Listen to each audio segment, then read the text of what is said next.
Hello, welcome to the EagleSix Airsoft video. We're going to be testing this TM MP5 SD6. So this one is a level 3 build with EagleSix upgrade spring, Prometheus type ball barrel, Firefly Hop Rubber and Prometheus flat nub. And we're chronoing at 253 on 2.8s and 322 on 2s. And like I say, we did some range testing just to make sure it's all right, and we just want to demonstrate it working now.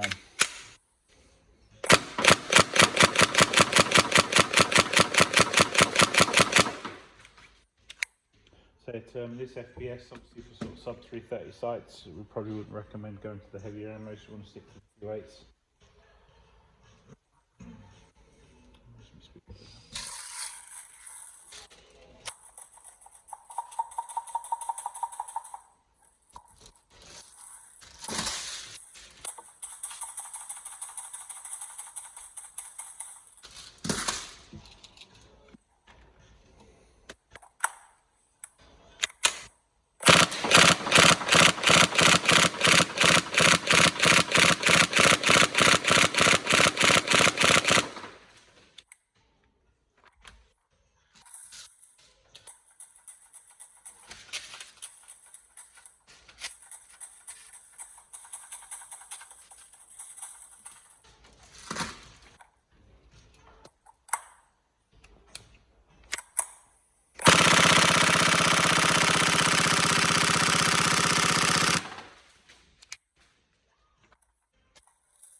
There we go, all tested. We hope you enjoy. Any problems, let us know, but otherwise, like I say, it's fantastic guns, these selling really well, and we hope you have fun with it. Thank you.